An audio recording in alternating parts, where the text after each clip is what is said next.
After all this time, I have to say it clearly. I'm fed up with both the old hag and the brat. Get out. Even though my husband was drunk, it was a terrible thing to say. My granddaughter, Emma, left the room crying. Emma. It was understandable since the drawing she had worked so hard on for her grandfather was discarded right in front of her. We might never be able to go back to how things were. Just as I thought this. The doorbell rang. Who could it be at this hour? Could it be? Margaret, it's been a while. Sarah. Why are you here? I stood there, dumbfounded. Then my husband spoke again. I'm sick of old people like you. What do you mean? You two can't possibly be. My sister Sarah looked down at me with a malicious smile. Margaret. I'm dating your husband. What? That's right. I'm sorry.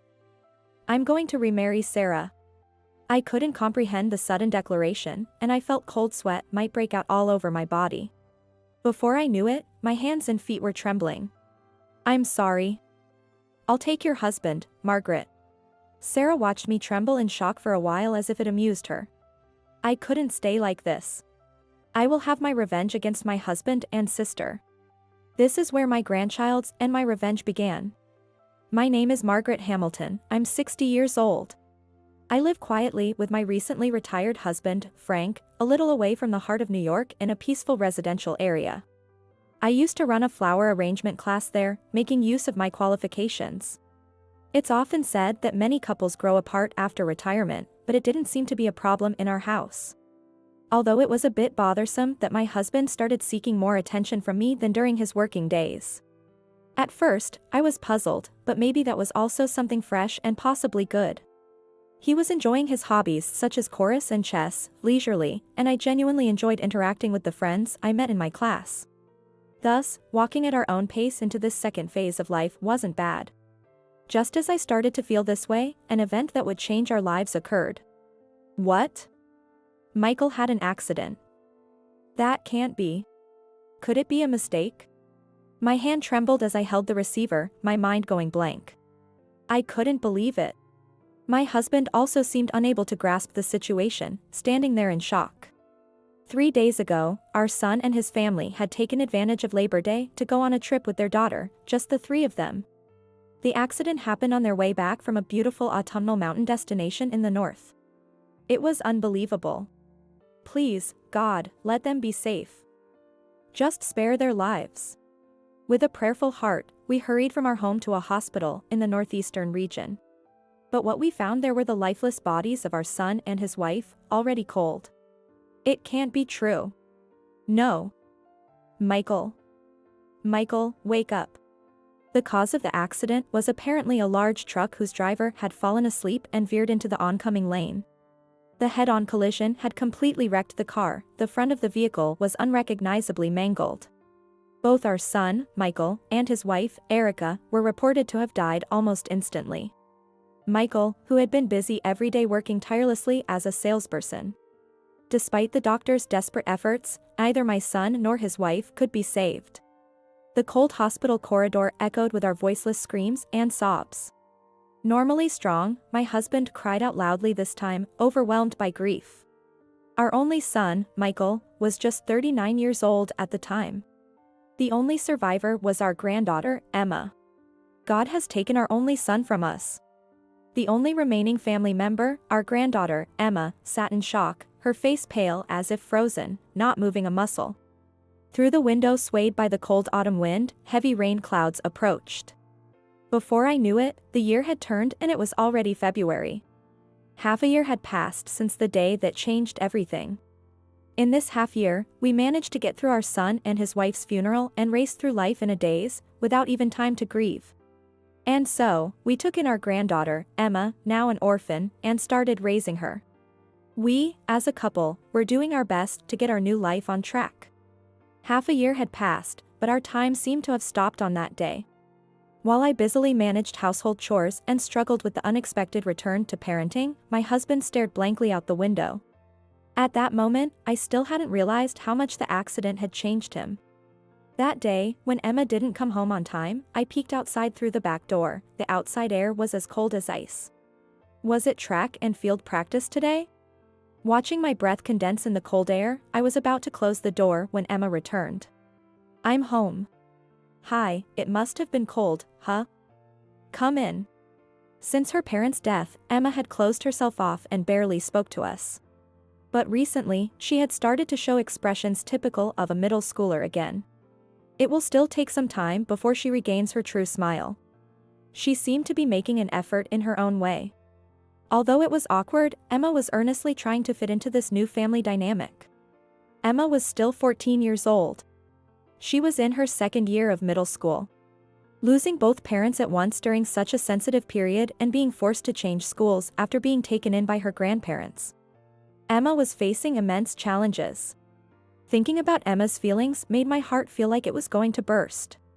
But while I was desperately trying to heal Emma's heart, my husband's remained vacant. Dear, Emma is back. Ah. With that short response, he shifted his gaze back to the television. Just when she's starting to open up to us a little. My husband had always enjoyed drinking, but since Michael's death, it was clear his drinking had increased significantly. It might be unavoidable to overlook certain things, given the heartache of losing our only son. With that thought, I tried to ignore minor issues. But after dinner, Emma briskly cleared the dishes and stood at the sink to help with washing up. Grandma, today my drawing got recognized at school, she said. Really? That's wonderful. It turns out a landscape Emma drew at the end of the year had been selected for the cover of the middle school's centennial commemorative booklet. I'm so happy my artwork is on the cover. It was the first genuine smile Emma had shown us since she came to live with us. Grandpa, listen. Emma, you should focus more on your studies rather than drawing, he interrupted. Dear. It's true, isn't it? Indeed, Emma had never been good at studying. She hadn't failed, but her grades in mathematics and Spanish were dismal at the end-of-year exams. As a result, I had to spend many late nights helping Emma with her studies. Starting parenting over at this stage in our lives was challenging. Even though we were blood-related grandparents, it was never easy. If anything, conflicts seemed more frequent. My husband's attitude towards Emma did not improve afterward. It was as if he was taking out the loss of our son on her, being cold and detached. Since the accident, I had become concerned about my increasingly reclusive and heavy-drinking husband. Late at night, after Emma had gone to sleep, I decided to confront him. What was that attitude towards Emma earlier? What about it? He was still in the kitchen, calling it a nightcap, drinking whiskey.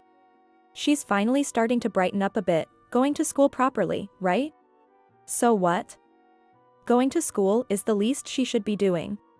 Even so. Saying study more like that. You didn't have to say it like that. What about you? You've been all over Emma lately. She can study on her own, can't she? That child may struggle with studies, but she excels in art and sports. Isn't that enough? Michael was like me, good at both studies and sports. Emma doesn't resemble her father at all. Stop it. No matter what you say, Michael isn't coming back. All we can do now is raise Emma properly. Please, let's cooperate. Look, Margaret. You may not understand, but I had my second life plans. But now. Frank trailed off, unsure of what to say next. Never mind, it's over. Originally, Emma was supposed to be a precious treasure for us. But the death of their son and daughter-in-law cast a dark shadow over the relationship between us and our granddaughter. I quietly went to check on Emma in her room. Sorry, Emma.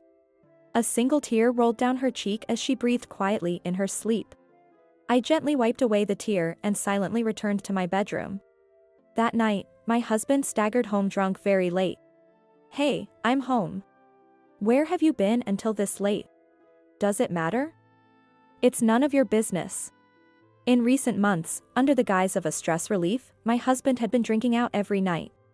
Naturally, conflicts and arguments within the home had increased. My husband has become like a completely different person lately. He staggered into the living room and sloppily slumped onto the sofa, demanding, "Bring me some water." I handed him a glass of water with a resigned expression. He drank the water greedily and then said something unexpected. "Today, I met your sister at the bar." "What?" "Sarah." I felt an uneasy stirring in my chest. "Sarah and I are sisters, but we have different mothers, we're half-siblings. There's a significant age gap between us. Sarah, the child of my father's second wife, is 13 years younger than me, at 47. Though she is single, she maintains a youthful beauty and is often called a ageless beauty due to her looks. A few years ago, she launched a successful cosmetics brand called Jupiter and even got featured in magazines. While it can't be said that my sister isn't beautiful, she's what you might call an evil woman, using men to climb her way up. Because of this, she's had endless troubles with men since her youth. I'd be lying if I said I wasn't a bit envious of her flamboyant social life. Fortunately, my stepmother, who was her biological mother, raised us without favoritism. Maybe that's why I was able to avoid feeling inferior to my stunning sister. It's hard to believe that the cosmetics brand Sarah runs was started with her own funds alone. I always suspected she charmed some wealthy man into becoming her patron and funding it. "Hey, Margaret, have you looked in the mirror lately?" Casually, I glanced at the mirror hanging on the living room wall. Reflected, there was a face far more aged than I had imagined. "Is that me?" I reflexively looked away from the mirror. I couldn't bear to look directly at it. This was the reality. There I was, worn out by childcare, housework, and stress. I felt like I understood what my husband was implying. "Sarah and you are so different. Are you really sisters?" His eyes, slightly mocking and clouded with alcohol, stung me. I was shaking with anger, unable to find the words to respond. "Yes, so what? Just saying, your sister remains beautiful with age, unlike someone." Overwhelmed with intense anger and turmoil, I felt dizzy. Managing to suppress the urge to scream, I slammed the door forcefully and left the room. The painful past of being compared to and belittled next to my sister resurfaced. I never thought I would face such treatment from my husband at this age. I closed the door behind me and quietly let out a sob. "Grandma." Emma must have heard our argument. From then on, the relationship between my husband and me rapidly cooled. Far from showing remorse, he became increasingly arrogant towards Emma and me. His bad drinking habits persisted, and he even began staying out until morning frequently. Frank had his fair share of relationships with women before we married, and it seemed he had dated several others. I was worried, but there was nothing I could do. Lately, he continued to go out drinking nightly, and I no longer tried to caution him about it. He doesn't listen to anything I say anymore. While I had resigned myself to some extent, I still harbored a faint hope he might return to the kind man he once was. I can't be zoning out like this. Startled, I snapped back to the present. "Thank you, Margaret.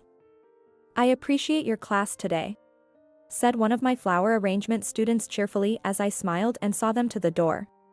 The studio had been closed for a while after my son and his wife died, but upon reopening, the students quickly returned. Now, conversations with my husband, who no longer paid any attention to the family, were virtually non-existent. He barely spoke to Emma either. The room was filled with colorful flowers, and a sweet scent lingered in the air of the classroom. The interaction with my students was my only joy and salvation for my spirit. After everyone had left, I began cleaning up the tools in the now empty classroom. The deep indigo vase was my favorite. It was something my husband had bought for me a long time ago from a glassmaker in Oregon. I picked a deep red rose from the table and stared at it intently. The luxurious rose flower illuminated by the setting sun through the window. Its resplendent appearance reminded me of my sister, whom my husband had recently met. His words crossed my mind again. "Have you looked in the mirror lately? A woman's worth isn't determined solely by her external appearance. But do I have anything that surpasses Sarah now?" "Grandma." I was suddenly brought back to the present by the call. Today was my husband's birthday. I remembered that I had planned to make his favorite steak for dinner. I turned hurriedly to the source of the voice. Emma had drawn something for Frank. "Thank you. I'm sure Grandpa will come home early today," I said, though I tried calling him with no response. It's a special day, and yet. That night, My husband finally came home after 10 p.m. As he passed through the hallway, I could smell alcohol and tobacco on him. He seemed to have been drinking again. "Emma, Grandpa's home," I called out to her. Emma was holding something like a piece of drawing paper. "Happy birthday, Grandpa. I made this drawing for you. Please take it if you like," she said. It was my husband's 65th birthday. This is supposed to be me? Doesn't look like me at all. "Emma, you really do waste your time on useless things," Frank commented, crumpling up the portrait she had drawn and throwing it into the trash. "How could you do that? Emma went to all that trouble to draw it for you," I exclaimed. After all this time, I have to say it clearly. I'm fed up with both the old hag and the brat. Get out. Though he was drunk, those were harsh words. Emma left the scene in tears. "Emma. It might be that we can never go back." Just as I thought this, the doorbell rang. Who could it be at this hour? Could it be Margaret? Long time no see. "Sarah. What are you doing here?" I stood frozen in shock. Then my husband spoke again. "I'm fed up with an old woman like you." "What do you mean? You two can't possibly be." Sarah looked down on me with a malicious smile. "Margaret, I'm dating your husband now," she said. "What did you just say?" "That's the situation." "I'm sorry, but I am going to marry Sarah," my husband declared suddenly. I couldn't comprehend the sudden announcement, and cold sweat seemed to break out all over my body. Before I knew it, my hands and feet were trembling. "I'm sorry, but I'll be taking your husband," Sarah said as she watched me shaking in shock with a sort of amusement. "Sarah, do you understand what you're saying?" "I'm telling the truth," she said with a thin smile as she stood up. "That's the situation. So, I'll leave you for now." That night, I couldn't sleep at all, shocked beyond the ability to even cry. For the first time, I realized that humans can be too shocked to weep. Less than a year after my son, Michael's death, Emma and I were plunged back into despair. 2 months later, my husband, Frank, and I officially divorced. It was an all too abrupt end to our married life. After 37 years of marriage, having wed Frank at the age of 24, the divorce was something I had never anticipated. Afterward, relying on relatives, I took Emma and we left the house. Everything precious seemed to slip through my palms. Overwhelmed by a sense of powerlessness, I sought refuge with my uncle's family. Spring was approaching. The early spring breeze gently swept across the meadows.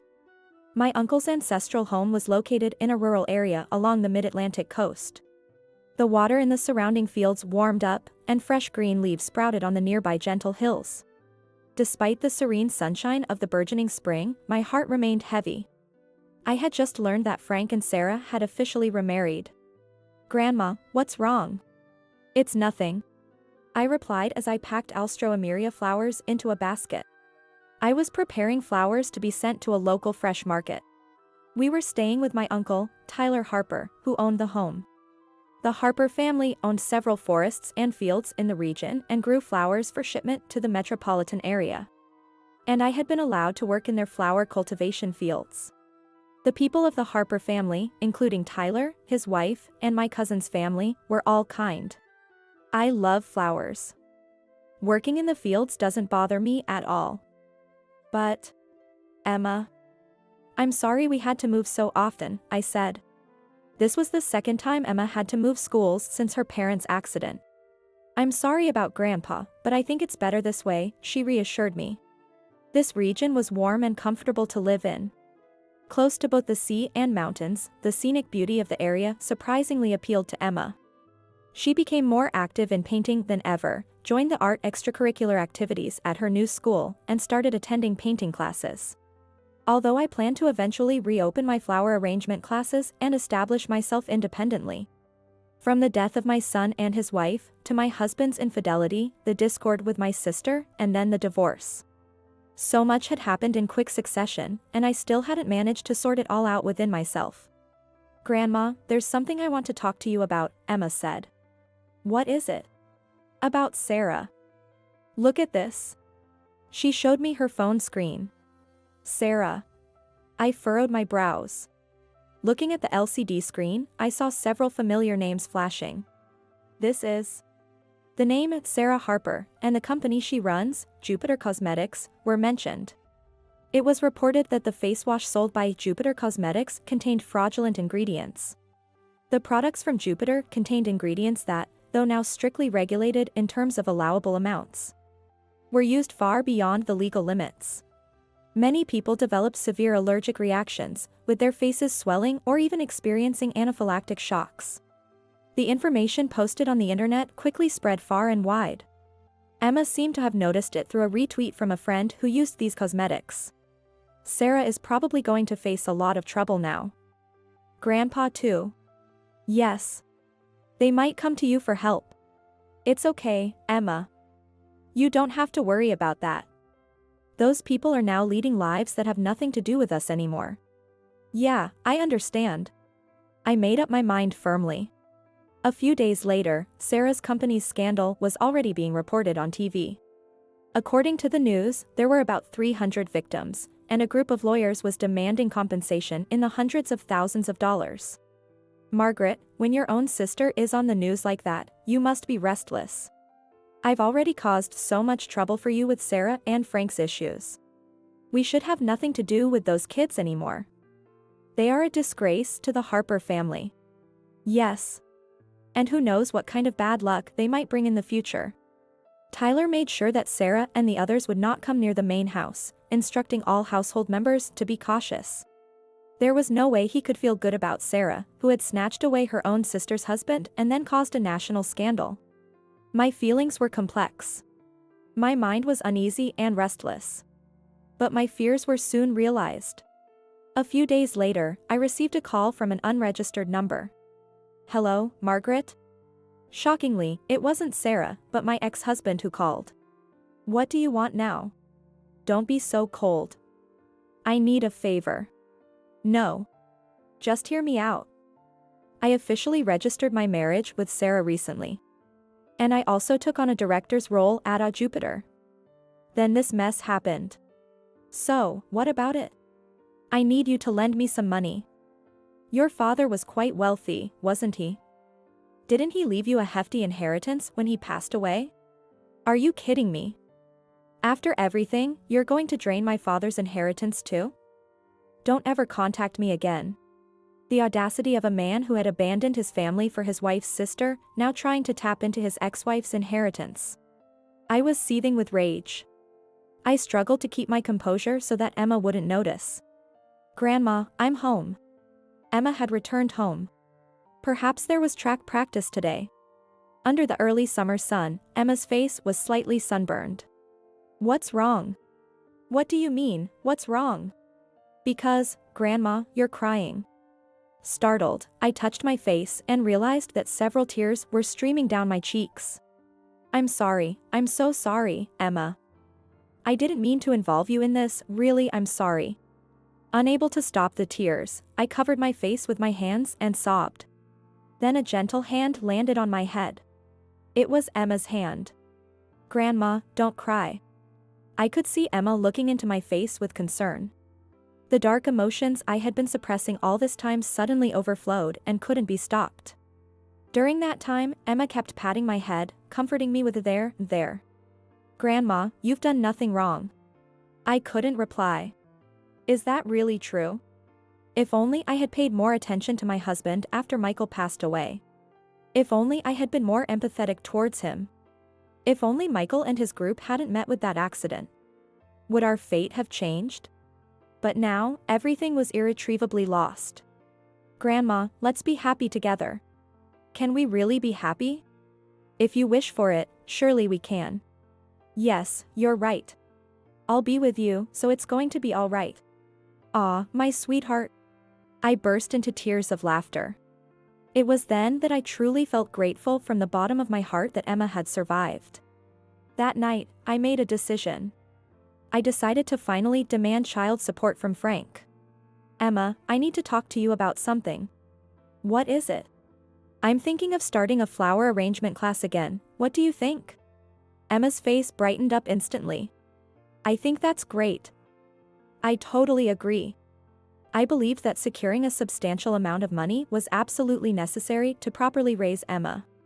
Emma happily accepted the suggestion with a smile. The Harper family members are all kind.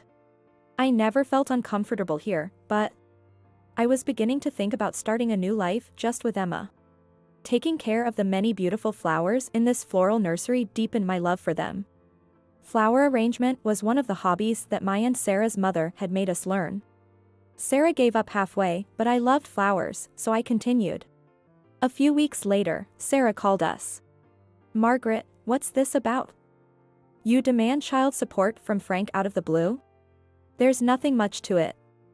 It's simply my right, considering what I've endured from you guys. You're the one to be blamed because you got your husband stolen. It's not my fault. You always say things that don't add up. That's why I hate you. You always act like you're the wise and good one, always liked by everyone. I hate that about you. You felt that way?" I was surprised. "You always had people around you, cherished by Dad and Mom. You could never understand how I felt." "Sarah. You know, right? My company is finished now. We've been sued by a group of victims, and the damages have skyrocketed to hundreds of thousands of dollars. And now, on top of that, you demand child support from Frank? Don't joke with us. Sarah. I've always felt inferior to you as well. We were the same. It's sad that I only realize it now. But I can't back down this time. It's also for Frank's sake. Michael, please watch over us from heaven. I promise to raise your daughter well. Reconciling with my sister and ex-husband during their lifetimes might be difficult. But that's all right. I've decided to live by my own beliefs. I am determined to find happiness with Emma." The following week, surprisingly, 2 pieces of good news arrived from school. First, Emma had achieved great results in track and field, qualifying for the national championships in hurdles. And the other was, "Really? You're painting?"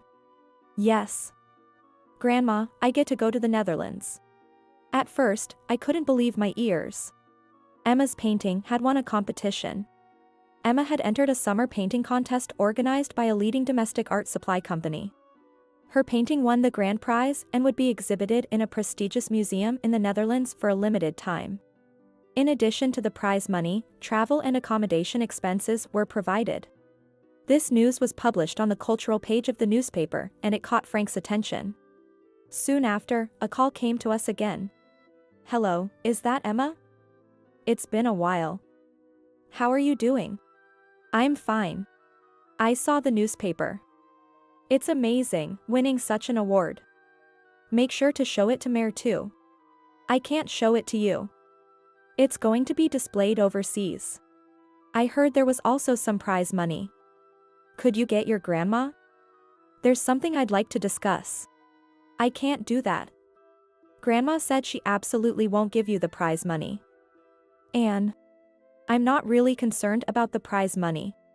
The truth was, Frank had unexpectedly visited us a few days earlier, attempting to reconcile with me. Given the timing, it was not unreasonable to suspect he was after the prize money. I had no intention whatsoever of getting back together with him. By this time, he was completely devastated and worn out. The financial losses from Sarah's cosmetics business, compensation for a class action lawsuit, and child support for Emma had driven them nearly insane. Or perhaps they had already lost their minds. Sarah's beauty had faded, and she looked much older than her age. No longer concerned about appearances or makeup, she was on the brink of madness. The affair that had stolen her sister's husband had exacted a higher toll than imagined. After scrambling for money, they ended up hundreds of thousands of dollars in debt. Frank and Sarah were both physically and mentally exhausted. Their marriage had been troubled from the start and was now on the verge of collapse. "If I had known it would come to this, I would never have married you. You're useless." "What did you say?" "It was you who seduced me first. I'm the one who was deceived. Give me back my life." At that moment, Frank realized that Sarah had never really loved him. Aware that her cosmetics business was faltering, Sarah had quickly remarried to find a host she could leech off. He finally understood that she had manipulated him and used him completely. And he also realized that this affair had also been part of her revenge against me. But now, it was all too late. Money, home, family, love. And even memories. Except for one thing, a new wife who had become reckless and was on the verge of madness. Later, I heard through the grapevine that Frank and Sarah had started working at a hotel in the far north, living in. During his prime, he had held a respectable position. And Sarah, formerly the head of a cosmetics company, must have been struggling greatly in her new environment. But now, my life was free from those two. I have no desire to interfere now, nor do I want any from them. There was just one thing that nagged at me. The hotel was very close to the last place Michael and his family visited before the accident. The leaves must be at their peak color now. Perhaps that person, for Michael's memorial? It was just speculation. But Michael was our irreplaceable only son. That much was true. Looking back, it all started with that accident. No one to blame, no one could be blamed. It was just a painful memory filled with regret and sorrow. Thus, I silently bid farewell in my heart to my ex-husband and sister who had betrayed me. And as the seasons turned, we faced the second spring since the accident. With the funds we had gathered, Emma and I bought a house not far from the Harper family, starting our new life. We moved close enough so Emma wouldn't have to transfer schools, not far from my uncle's house. There, I finally restarted the flower arrangement class. It was near the station and in a good location. The flyer Emma designed for, now recruiting students, was well received, and many students quickly gathered. Grandma, the painting displayed in the museum has returned. In Emma's hands was a painting of Michael, his wife, Erica, and Emma herself gazing at a field of flowers illuminated by the sunset. No matter how many times I look at it, it's a beautiful painting. I'm sure Michael and Erica are also happy. Yeah, I think so too. We smiled at each other. What do you think about displaying this painting in the flower arrangement class for a while? Of course. Actually, Emma's painting was set to be donated to the municipal museum afterward. But wanting to make me happy, Emma readily agreed to her request. Grandma, you know. Yes? I'm not angry at Grandpa and the others anymore. Is that okay? Initially, I was taken aback by her sudden declaration. But at the same time, I resonated with Emma's thoughts. You can do as you like, Emma. Okay. Whatever feelings you have, they are yours, and who you forgive or don't forgive is up to you. Thank you. Yes, those two had already received a punishment commensurate with their deeds. I, too, should be free. I'm only 62 years old.